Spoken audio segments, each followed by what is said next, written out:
les amis, j'espère que vous allez bien aujourd'hui. Nouvelle vidéo, 3 exercices pour la santé de vos genoux.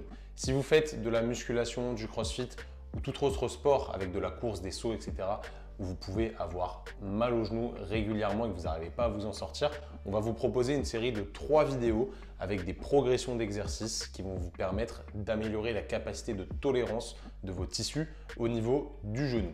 Donc, ce que je t'invite à faire déjà, c'est de t'abonner à la chaîne. Tu vas en avoir besoin parce que dans 3 semaines, on va sortir la suite de cette vidéo avec la progression des exercices que tu verras juste après. Et dans 6 semaines, donc 3 semaines après la seconde vidéo, ça cogite là-dedans, tu auras encore une nouvelle vidéo avec 3 exercices en progression pour pouvoir améliorer la capacité des tissus de ton genou. Et oui, un genou, de quoi ça a besoin? De flexion, d'extension. On pense qu'il n'y a que ça dans le genou, mais non, il y a aussi des petites rotations tibiofémorales qui se créent. Et si ta hanche et ta cheville ne bougent pas bien, et ben en plus de ça, ton genou, il va prendre une contrainte qui est juste monstrueuse. Du coup, on va voir ensemble 3 exercices clés pour la santé de tes genoux. Je te laisse regarder ça tout de suite. Donc les amis, on est parti pour se mobiliser au niveau de la hanche. Le but, ça va être d'étirer la capsule postérieure et les fessiers qui peuvent souvent être raides et qui limitent donc la capacité à squatter avec un bon alignement au niveau des genoux. On va tenir la position 30 secondes à 2 minutes en fonction de vos capacités, de votre raideur là-dessus. Je vous invite vraiment à pousser vos genoux vers le sol quand vous le faites pour que ça reste actif. Ensuite, on va partir sur des rotations articulaires contrôlées au niveau du tibia. Le but, c'est vraiment de faire tourner le tibia. Regardez bien l'axe du tibia de Simon. Il tourne bien et le but, c'est d'aller chercher la rotation interne. Donc la rotation interne, vous voyez, le pied tourne vers l'intérieur. Vraiment très important. On va faire 5 allers-retours et vous essayez vraiment de contrôler le fait que ça tourne. C'est ça qui est important de comprendre là-dessus.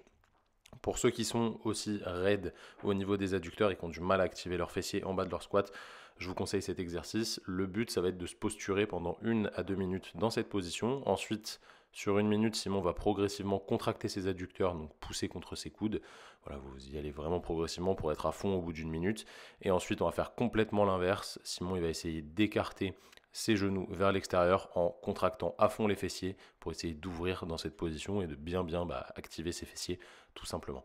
On peut faire exactement la même chose sur l'exercice suivant au niveau des fléchisseurs de la cheville. Quand vous êtes limité en mobilité de cheville, souvent on a tendance à étirer juste les mollets, mais on peut faire un peu plus. Vous allez garder cette position 2 minutes.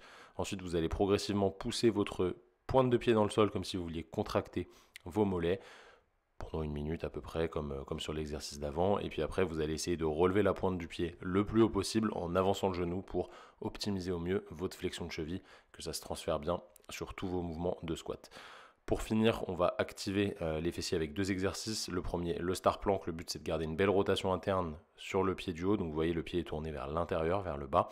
Vous allez faire cet exercice pendant 15 à 30 secondes en fonction de vos capacités et on va enchaîner sur du pal-off press avec le genou légèrement déverrouillé. Le but, c'est que le genou reste bien stable avec un pied stable, une hanche stable et on crée des déséquilibres au niveau du tronc en bougeant l'élastique gentiment d'avant en arrière et on essaie de rester bien stable au niveau des fessiers. Si vous le faites bien, vous allez sentir que ça va bien cramer.